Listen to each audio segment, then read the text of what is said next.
जय हिंद, नमस्कार दोस्तों। आप सभी का एक बार फिर स्वागत है। दोस्तों, सेना मुख्यालय का एक ऐसा लेटर जारी हुआ है जिसने डिसेबिलिटी पेंशनर्स को खुश कर दिया है। यानी ऐसे जवान जो भारतीय सेना से सेफ वन रिटायर नहीं हुए हैं, वो आईएमबी और आरएमबी के जरिए सेवानिवृत्त हुए हैं और उनको डिसेबिलिटी पेंशन रक्षा मंत्रालय द्वारा नहीं दी जा रही है। अब उनके लिए एक खुशखबरी भरा लेटर जारी हुआ है। देखिए, 2018-19 में केंद्र की सरकार ने यह फैसला लिया था कि जो एक्स सर्विसमैन है, यदि उसे आरएमबी या आईएमबी के जरिए सेना से सेवानिवृत्त किया गया है, यानी वो लो मेडिकल कैटेगरी में थे और रिटायरमेंट के समय उनका या तो आईएमबी हुआ है या आरएमबी हुआ है, तो उनको यदि आर्म्ड फोर्सेस ट्रिब्यूनल द्वारा डिसेबिलिटी पेंशन जारी करने का आदेश दे दिया जाता है तो उस फैसले को आगे कहीं चैलेंज नहीं किया जाएगा। एफटी के फैसले को माना जाएगा और डिसेबिलिटी पेंशन ग्रांट की जाएगी। देखिए, नॉर्मली डिसेबिलिटी पेंशन ग्रांट कर दी जाती है, लेकिन कहीं पे पेचीदगी हो, जो इंटाइटलमेंट रूल 2008 इसके अकॉर्डिंग आरएमबी और आईएमबी नहीं हुआ हो, या कहीं पे जो नाना केस में पहले एट्रीब्यूटेबल और एग्रीवेटेड बाय मिलिट्री सर्विस हो, फिर उसको नाना कर दिया गया हो, तो ऐसे कई ऐसे मामले हैं जिनमें डिसेबिलिटी पेंशन रोक दी जाती है, रिकमेंड नहीं की जाती है। तो पहले यह केंद्र सरकार का, यानी जो मौजूदा सरकार है, इसने फैसला लिया कि हम जवानों की डिसेबिलिटी पेंशन पर रोक नहीं लगाएंगे। लेकिन 2023 में गाइड टू मेडिकल अफसर और इंटाइटलमेंट रूल आए, यानी जो डिसेबिलिटी पेंशन के नियमों को बदल दिया गया। उसके बाद एक लेटर ऐसा भी जारी हुआ कि आज के बाद यदि किसी भी जवान जेसीयू अधिकारी को आर्म्ड फोर्सेस ट्रिब्यूनल द्वारा डिसेबिलिटी पेंशन ग्रांट करने का आदेश दिया जाता है, तो उस फैसले को अपने जो जुरिडिक्शन में हाई कोर्ट आता है, तो उस हाई कोर्ट में या फिर माननीय सुप्रीम कोर्ट में चैलेंज करना है, यानी एफटी के फैसले के अगेंस्ट केंद्र सरकार अपील करेगी। अब देखिए, उस समय से लेकर अब तक लगातार जो केंद्र सरकार द्वारा अपील की जा रही है, वो अपील हाई कोर्ट और सुप्रीम कोर्ट में खारिज हो रही है। इसके बाद केंद्र सरकार ने सोचा, जब हमारी सभी अपील खारिज ही हो रही है, तो ये डिसाइड किया गया कि अब केवल एक तरीके के जो क्लोज है, उस क्लोज को छोड़कर बाकी सभी क्लोज में यदि armed forces tribunal disability pensioners के हक में फैसला सुनाता है, तो उसको डिसेबिलिटी पेंशन जारी कर दी जाएगी। उन फैसलों को रिव्यू नहीं करवाया जाएगा, यानी उनके खिलाफ हाई कोर्ट और सुप्रीम कोर्ट में अपील नहीं डाली जाएगी। उसी को लेकर आप देख पा रहे हैं कि ये 7 जुलाई 2025 को लेटर जारी हुआ है, जो एडजुटेंट जनरल ब्रांच के AGPS 4B की ओर से गया है। और इसका सब्जेक्ट आप देख पा रहे हैं, लिटिगेशन, डिसेबिलिटी एलिमेंट और पेंशन, यानी डिसेबिलिटी एलिमेंट और पेंशन को लेकर जो कानूनी वाद है, जो कोर्ट केसेज है, उनको लेकर ये लेटर जारी हुआ है। देखिए, इसमें क्या कहा गया है।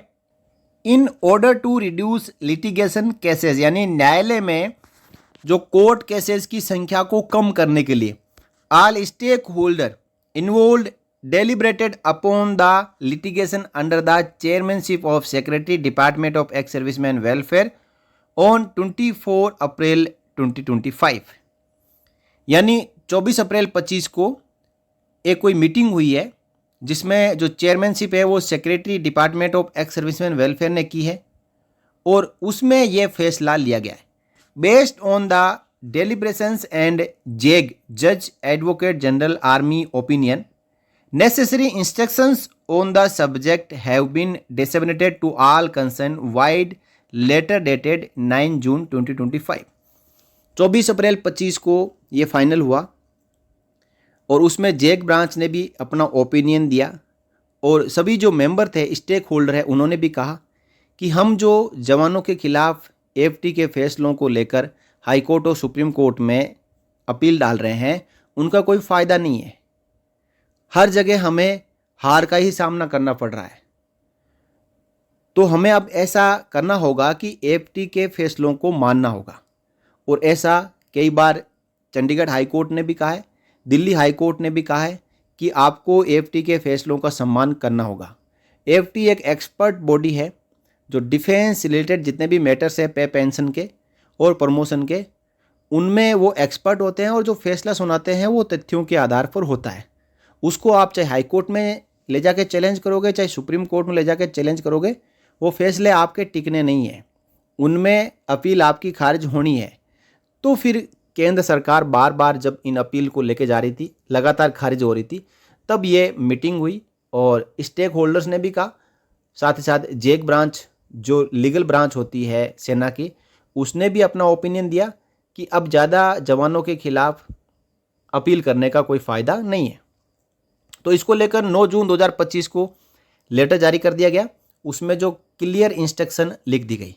अब देखिए, writ petitions filed against adverse AFT orders in disability pension NANA cases govern by the entitlement rule 2008 consist of the following 4 categories.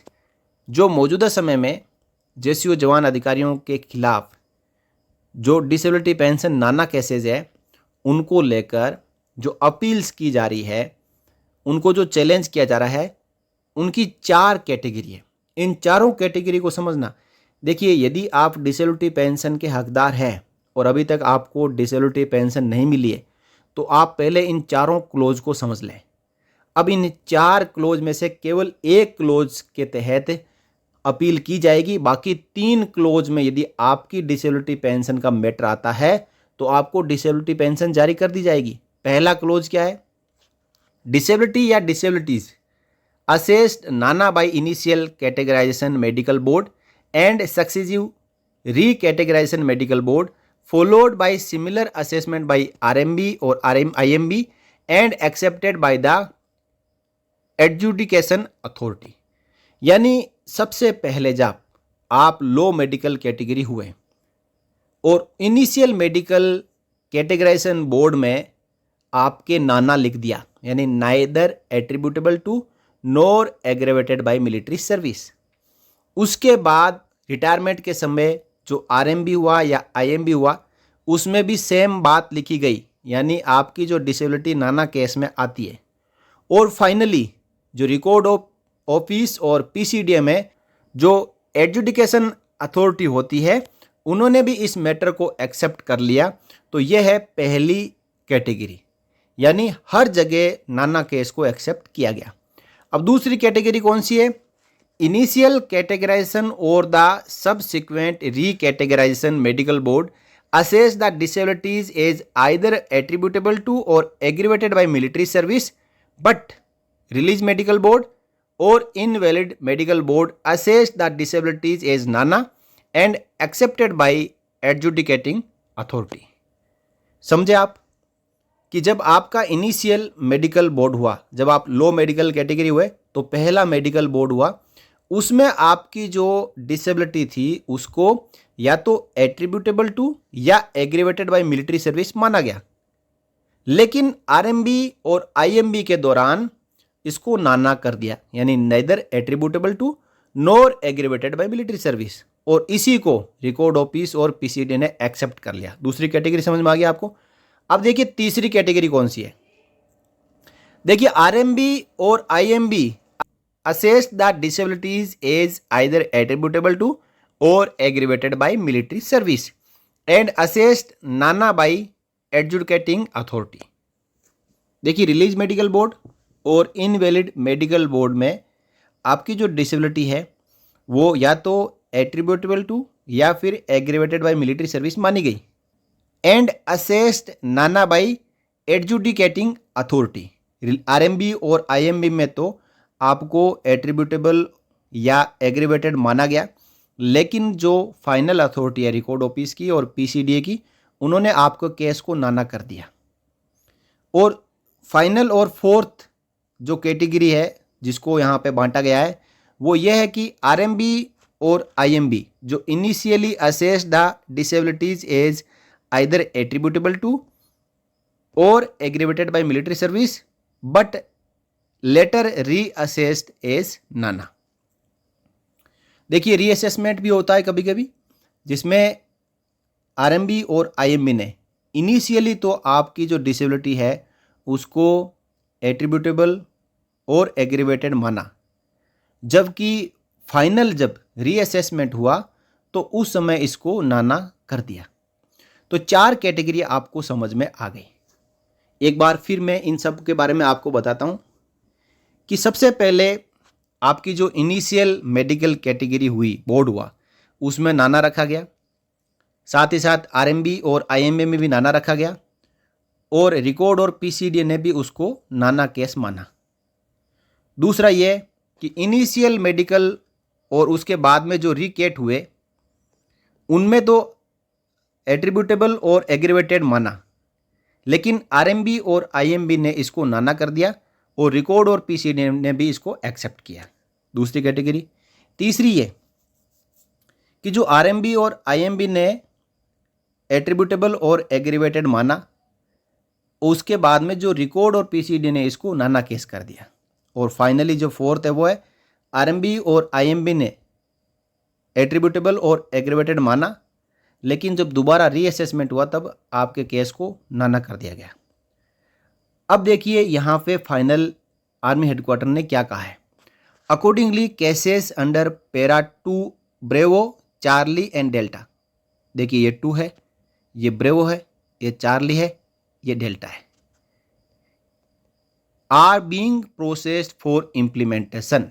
बस यही खुशखबरी है डिसेबिलिटी पेंशनर्स के लिए कि कैटेगरी जो जिसमें सभी ने नाना माना, यानी इनिशियल भी मेडिकल बोर्ड में नाना, उसके बाद में जो आरएमबी आईएमबी हुआ उसमें भी नाना, और फाइनल रिकॉर्ड और पीसीडी ने भी उसको नाना केस माना। इस कैटेगरी को छोड़ के बाकी कहीं पे भी आइदर एट्रीब्यूटेबल और एग्रीवेटेड बाय मिलिट्री सर्विस आपके जो इनिशियल या रिकेट या आरएमबी या आईएमबी में लिखा हुआ है, तो आपके केस को बिना हाई कोर्ट और सुप्रीम कोर्ट में चैलेंज किए एएफटी के फैसले को प्रोसेस किया जाएगा, यानी डिसेबिलिटी पेंशन ग्रांट की जाएगी। अब देखिए, however cases covered by para 2 alpha, जो 2 अल्फा की हम बात कर रहे थे, जहां पे सभी जगह neither attributable to nor aggravated by military service माना है, ऐसे केसेस को हाई कोर्ट और सुप्रीम कोर्ट में अब भी चैलेंज किया जाएगा।